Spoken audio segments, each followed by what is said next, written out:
यमुनानगर के सिविल अस्पताल में हरियाणा सरकार की विशेष सर्जिकल वीक मुहिम तेजी से आगे बढ़ रही है। आयुष्मान योजना के तहत अब आँखों, घुटने, कुल्हे और हर्निया के ऑपरेशन सरकारी अस्पतालों में किए जा रहे हैं, जिससे बड़ी संख्या में मरीजों को लाभ मिल रहा है। डेंगू सीजन भी इस बार लगभग खत्म हो चुका है और जिले में सिर्फ 102 मामले सामने आए, जबकि आईसीयू में 6 बेड की शुरुआत हो चुकी है, जिसे जल्द 30 बेड तक बढ़ाया जाएगा। देखिए, इसमें दो चीज़ें हैं कि एक तो क्या है कि बुज़ुर्गों को और बच्चों के तो सवेरे शाम तो ठंड से बचना बहुत ज़रूरी है। हमने जो डेंगू में हमारे जो आईसी एक्टिविटीज़ हमने की थी, बहुत सारे लोगों ने इस चीज़ का ध्यान रखा है कि भाई पूरी बाजू के कपड़े या पूरे कपड़े आपने डाल के रखने हैं ताकि कोई मच्छर ना काटें। उसी चीज़ को अगर आप कंटिन्यू करेंगे तो ठंड से भी बचा जा सकता है। सवेरे शाम सैर करने के टाइम थोड़ा सा अपने आप को कवर करके रखेंगे। एंड अगर पोल्यूशन वाला जो एरिया थोड़ा सा अगर होगा, जैसे धुंध और वो वाला होता है, उस टाइम थोड़ा सा मास्क लगाने के बड़ा ज़रूरी है।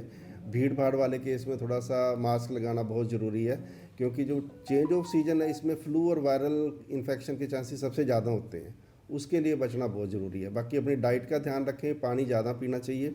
और इस चीज़ के लिए गले में अगर कोई प्रॉब्लम है, खांसी जुकाम की चेंज ऑफ सीजन में प्रॉब्लम हो जाती है, वायरल फीवर है, उसके लिए जो वाटर इनटेक का बड़ा ज़रूरी है ध्यान रखना। गर्म पानी पिएं और ऐसी चीज़ों को खाने से बचना चाहिए जिससे कोई गला ख़राब हो और बाद में बुखार की स्थिति को उत्पन्न हो। जी देखिए, जो डेंगू का सीज़न तो ऑलमोस्ट ख़त्म हो चुका है। इस पूरे डेंगू के सीज़न में हमारे पास इस बार सिर्फ 102 पेशेंट आए हैं। हमने सैंपल हालांकि 10,000 के आसपास सैंपल लिए थे, लेकिन जिसमें 102 ही पेशेंट पॉजिटिव आए हैं। कोई सीरियस पेशेंट नहीं था, किसी को हमें कोई रेफ़र नहीं करना पड़ा। और मलेरिया के भी सिर्फ 3 ही पेशेंट थे जो कि, और चिकनगुनिया के 5 पेशेंट थे।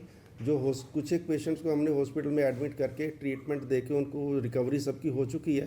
तो ये फॉर्चुनेटली इस बार हमारा डेंगू का सीज़न बड़ा अच्छा गया है। तो इसमें और जो हमारे जो हम इसमें जो 10,000 के आसपास लोगों को हमने नोटिस भेजा है, ताकि जो लार्वा मलेरिया जहाँ पे हमें मिले हैं, मलेरिया के लार्वा और डेंगू का जो लार्वा मिला हमें, वहाँ पे हमने दिया। लेकिन फिलहाल ओवरऑल म्यूनिसिपल कॉरपोरेशन से और लोगों के सहयोग से लोगों ने इस बार बड़ा अच्छा प्रयास किया है। और हमारे मलेरिया विभाग ने भी, हेल्थ डिपार्टमेंट ने इतना अच्छा प्रयास किया कि हम इसको कंट्रोल कर पाए हैं काफ़ी हद तक। देखिए, नया हॉस्पिटल सरकार ने अभी बनाया है यमुनानगर में, तो ये 200 बेड का हॉस्पिटल है। तो हमारे बेड हमेशा 100% ऑक्यूपेंसी रेट है यहाँ पे पूरे हॉस्पिटल में। और सर्जरीज़ आपको जैसे मैंने अभी बताया कि मैक्सिमम सर्जरीज़ हमारे पास एक हफ्ते में हमारे पास इतनी सर्जरीज हो रही हैं। इसका मतलब ये है कि सरकार ने कितनी मेहनत की है इस चीज़ के लिए कि भी हेल्थ इंफ्रास्ट्रक्चर और पेशेंट को जितना भी लाभ हो वो सारा पेशेंट्स को ज़्यादा से ज़्यादा मिले। और हमारे पास यहाँ पे 24/7 डिलीवरी का है। हमारे पास हर रोज़ यहाँ पे सिजेरियन और डिलीवरीज होती हैं। 700 से लेके 800 तक डिलीवरीज हमारे पास यमुनानगर सिविल हॉस्पिटल और जगाधरी में मिला के होती हैं। सिजेरियन भी इसी हिसाब से हमारे पास राउंड द क्लॉक हो रहे हैं। और दूसरा SNCU जो निक्कू है, जो बच्चों का जो निक्कू का है, वो भी यहाँ पे डेवलप हमारा ऑलरेडी है, वो चल रहा है।